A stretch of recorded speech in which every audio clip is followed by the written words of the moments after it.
اس لیے کہ اصل میں یہ جو مٹی ہوتی ہے نا جی، یہی اللہ کی رحمت کو کھینچتی ہے.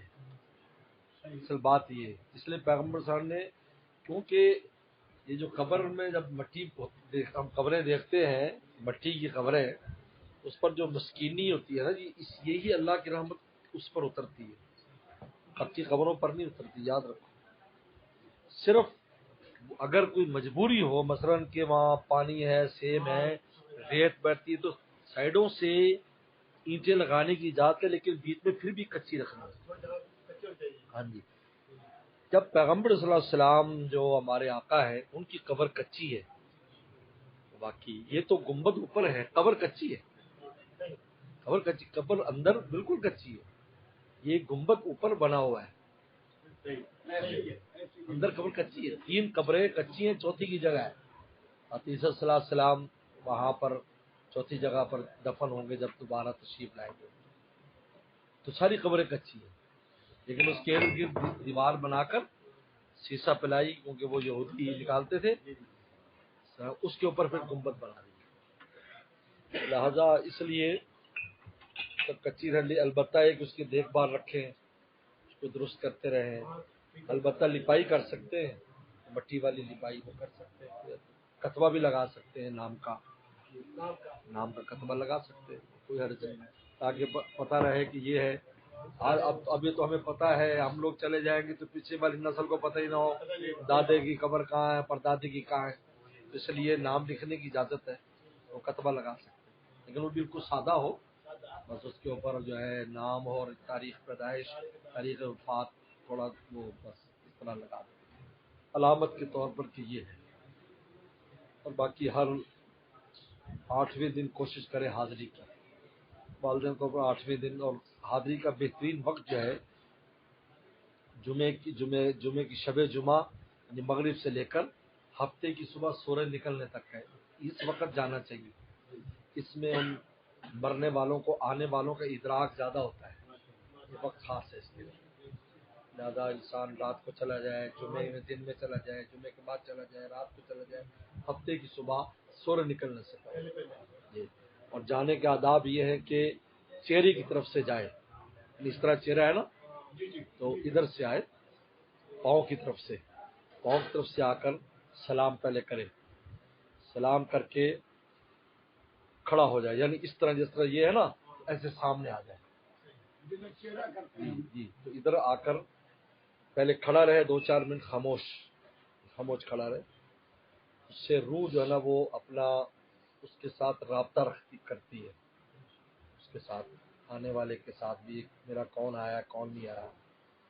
اس کے بعد پھر جی بالکل محسوس ہوتا ہے، ایسا کیوں نہیں.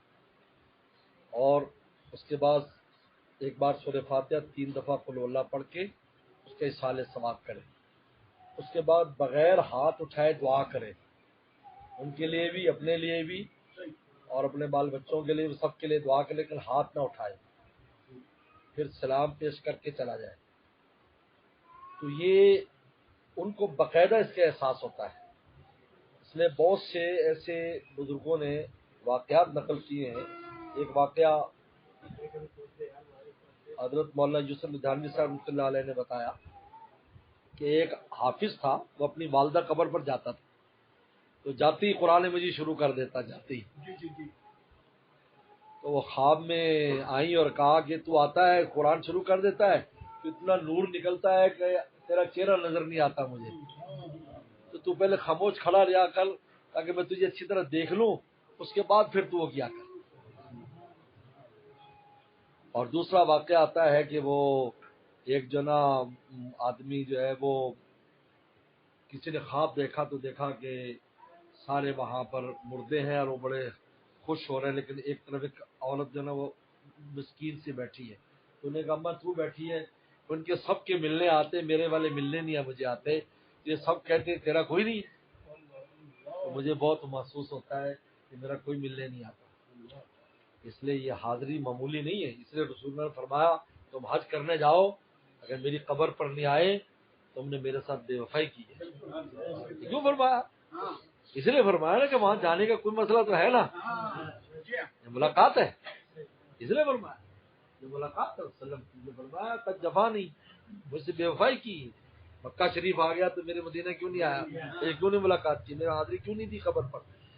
والدین بھی محسوس کرتے ہیں جب عجیب اولاد ہے ہمارے پاس آتے بھی نہیں ہے، اس لیے انسان کو اس کا معمور رکھنا چاہیے 8ویں دن، ورنہ جب بھی ہو لیکن وقت اس اوقات میں جائے، حاضری دے، خوش ہو جاتے ہیں وہ اپنے ہمجولیوں میں، جو وہاں جو ہوتے ہیں نیک لوگوں میں فخر کرتے ہیں، ماشاءاللہ ہمارا بیٹا آیا تھا جی، ہمارا فلانا آیا تھا، تو سال ثواب تو آپ کہیں بھی کر سکتے ہیں یہاں بیٹھ کے، لیکن حاضری کا ایک اپنا نظام ہے ملاقات کا۔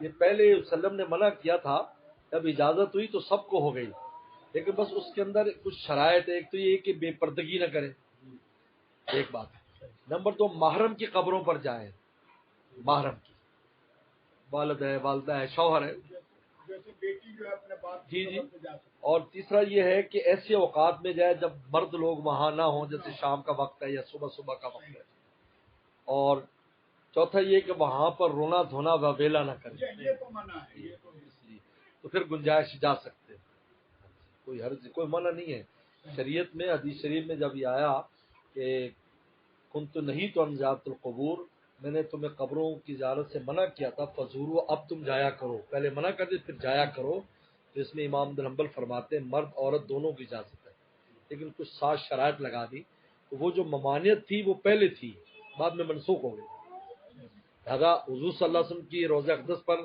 سب جاتی ہیں، سیدنا صدیق اکبر رضی اللہ عنہ کے ہاں بھی سب حاضری دے رہے ہیں، فاروق سب حاضری دیتے ہیں، جنت البقیع میں بھی باہر سے اگرچہ کرتے، پہلے اندر بھی جاتے تھے لیکن اب باہر سے اس کا سال ثواب کر دیتے، لہذا ایسی ممانعت نہیں ہے، لیکن اگر ان چیزوں کا خیال رکھا جائے کہ محرم کے ہاں صرف جائے اور پردے کے ساتھ جائے، ان اوقات میں جائے، مرد وغیرہ وہاں زیادہ نہ ہوں، اور دوسرا یہ ہے کہ وہاں ویلا نہ کرے، تو اجازت